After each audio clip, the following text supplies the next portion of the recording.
What if I told you a single night in Nottingham could set up a European grudge match 9 years in the making? This is Kenya News Update today. Coming up, you'll discover how a 4-0 demolition job has one owner rubbing his hands with glee and a manager linked to a huge job left with a headache. It was a night of pure forest fire at the city ground. But here's the twist. This dominant win wasn't about automatic qualification. It was all about securing a home advantage for a playoff tie that's dripping with personal history. Meet Evangelos Marinakis, the Nottingham Forest owner, the Olympiacos owner, and a man who just watched his English club smash Ferencvaros 4-0. For him, this wasn't just a win. It was a ticket to a potential dream or nightmare scenario. The playoff draw could pit his Forest against Panathinaikos, the bitter rivals of his Greek club Olympiacos. You could see him on the sidelines, literally rubbing his hands together at the prospect. But here's what nobody's talking about.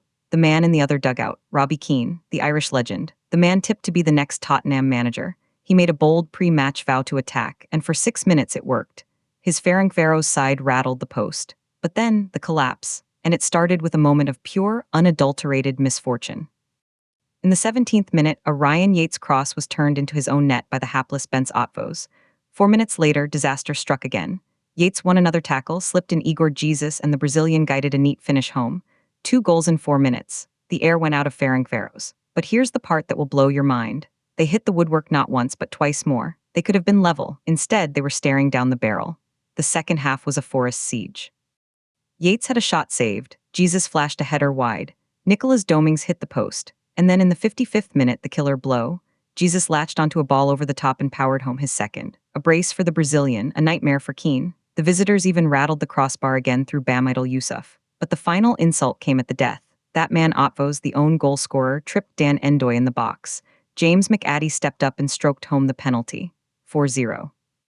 A romp, a statement, but what does it all mean? The implications are huge. Forest are guaranteed 2 more European nights in an already packed schedule. They get that precious home advantage in the second leg of the playoff next month. For Keane, it's a major setback. His side slipped out of the top 8 and into the playoffs. Not the statement a Tottenham-bound manager wants to make. The tension is clear. Some see a Forest side hitting form at the perfect time. Others see a Ferencvaros side that created chances but completely fell apart. The controversy? Marinakis' clear conflict of interest, openly cheering for a match against his other club's arch-rival. It leaves one unanswered question burning. Will the football gods deliver that fiery Greek derby on English soil, or send Forest to the intimidating cauldron of Istanbul instead? Do you think it's right for an owner to so openly root for a match against his other club's rival? Drop your take in the comments. Subscribe to Kenya News Update today for more breaking sports news from across the globe.